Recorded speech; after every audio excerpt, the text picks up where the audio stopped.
Mr. Speaker, sir, the Honorable Prime Minister, the Honorable Deputy Prime Ministers, Honorable Cabinet Ministers, the Honorable Leader of Opposition, and fellow Honorable Members of Parliament, Mr. Speaker, sir, I rise in this August House giving my support to the motion by the Honorable Prime Minister in thanking His Excellency the President Turangambale Natuidakau for his most gracious speech in opening the 2025 parliamentary session on Monday, the 24th of February 2025. In the Westminster Convention of Parliamentary Democracy, Mr. Speaker, the term most gracious symbolizes reverence, dignity, honor, and benevolence, qualities that, in my view, encapsulate everything His Excellency spoke about. I was particularly struck by his wise counsel when he urged us, the elected representatives of the people of Fiji, to reflect on our collective vision for our beloved nation, a vision that is centered on progress, prosperity, and unity. His Excellency quoted the profound words of the Lebanese-American poet, artist, and philosopher Khalil Gibran, who said, "Progress lies not in enhancing what is, but in advancing towards what will be." Mr. Speaker, I found so much inspiration in those words. It is now our responsibility, each and every one of us, to work towards building a Fiji that is, in the words of His Excellency, just, equitable, and resilient. Our people expect nothing less. This, Mr. Speaker, was a key reason I stepped forward when the heavy responsibility of serving in the coalition government was extended to me. For this, I pay tribute to our Heavenly Father for His grace and blessings. I also wish to acknowledge and thank the Honorable Prime Minister for the honor of serving with him as the Assistant Minister for Information. Mr. Speaker, sir, this year will be a year of delivery for the Department of Information and the National Archives of Fiji. Exciting developments are already underway, and as the Honorable Prime Minister has alluded to, I will outline some of the key initiatives of these two critical government agencies. Starting this month, all national television and radio services will feature content that is public service oriented. These programs, while costly to produce, are vitally important, some even life-saving. They serve to educate, inform, and inspire, and when done well, they have the power to drive positive and behavioral change. Mr. Speaker, sir, under the government's public service broadcast grant agreement with Fiji Television and MyTV, and very soon with Communications Fiji Limited, $4 million has been allocated to fund public service programs for 2025 and 2026.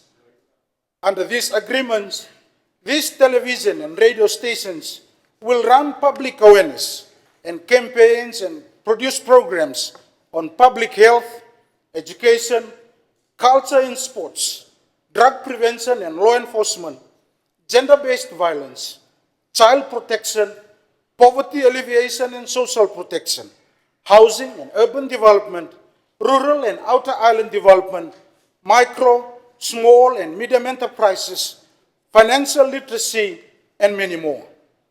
The beauty of these initiatives, Mr. Speaker, is that they are in addition to the many public service programs already being delivered by the Fiji Broadcasting Corporation over the years.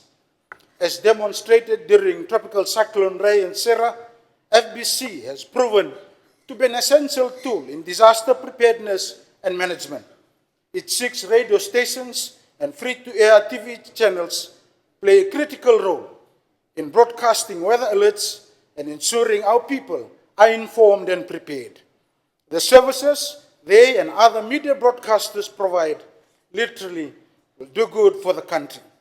Now, Mr. Speaker, complementing the PSB grant initiative is an intensive training program for officers of the Department of Information in key areas such as social media content generation and management, public relations and media crisis management, photography and videography, news and script writing, translation, radio podcast production. Now, in partnership with the Fiji Learning Institute for Public Service under the Ministry of Civil Service, the department has invited local trainers to spearhead this major capacity building initiative. Mr. Speaker, sir, on the National Archives of Fiji, the archive serves as the legally mandated National Deposit Library. Its functions are defined in the Public Records Act and the Deposit of Books Act of the laws of Fiji. Alongside the Department of Information, the National Archives falls under the portfolio of the Honorable Prime Minister as the Minister for Information. The mandate of the National Archives of Fiji to acquire, preserve, and administer the permanent public records of Fiji, ensuring these records remain accessible to the government, the people of Fiji, and the public at large. The valuable work carried out by the archives often goes unnoticed. But under the coalition government, a key capital project for the National Archives is set to be completed this year. This involves the acquisition of a new server and the retrieval of data from the old server, which, as you would understand, Mr. Speaker, contains decades of valuable footage and information. Unfortunately, this server crashed and was left abandoned since 2017, and we are now working to restore access to these critical historical records of our nation. Mr. Speaker, sir, from the outset, this year would be a year of delivery for both the Department of Information and the National Archives of Fiji. Just last week, we successfully convened the first of many consultations with the representatives of the media organizations in the country. The purpose of this meeting was to explore collaboration between government agencies and the media in combating the spread of illicit drugs. We convened this meeting at the invitation of the Honorable Minister for Policing, who is keen to engage the mainstream media in implementing the national strategy to reduce the supply, demand, and harm of illicit narcotics. At this juncture, Mr. Speaker, I wish to place on record my appreciation to the media companies in the country for their support and endorsement of this crucial initiative, the coalition government. Moving forward, this is the kind of collaboration and partnership that the Department of Information will continue to pursue and promote with all its stakeholders, both in the public and private sector. This brings me to a very pertinent point in His Excellency's address: the responsible use of social media. As the Assistant Minister for Information, I share the Turangambali na Tui the Cow's concerns about the toxic and divisive discourse, if we can even call it a that we witness daily on social media platforms. The Online Safety Commission cannot fight this battle alone. It is the responsibility of all of us, each and every one of us, to ensure that social media becomes a space that builds people up rather than a platform for tearing others down. No one benefits from spreading toxic and inflammatory speech. There is no medal for being a source of misinformation and fake news. Mr. Speaker, sir, His Excellency made an earnest appeal to us as national leaders to set the example in promoting proper and responsible media etiquette. He urged us to advise our voters and supporters to, and I quote, refrain from inflammatory commentary or trolling with lies for political point scoring, unquote.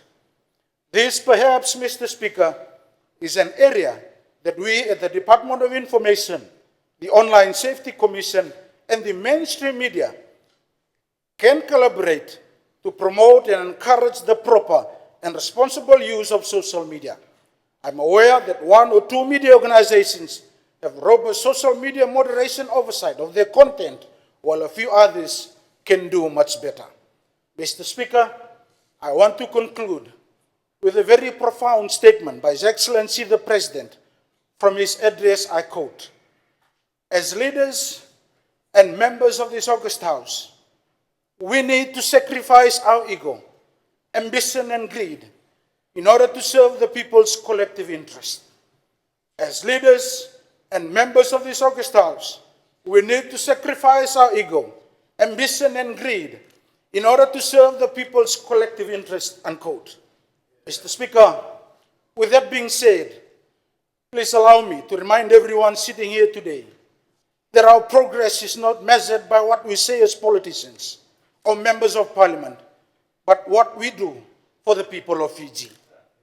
Mr. Speaker, sir, the people should not in any way be made servant to us.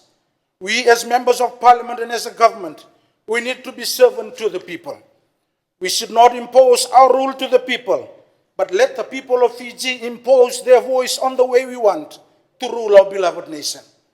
Mr. Speaker, sir, we need to put a stop to the narrative that far too long people should work for the government, when in fact, we as government and members of parliament should work for the people.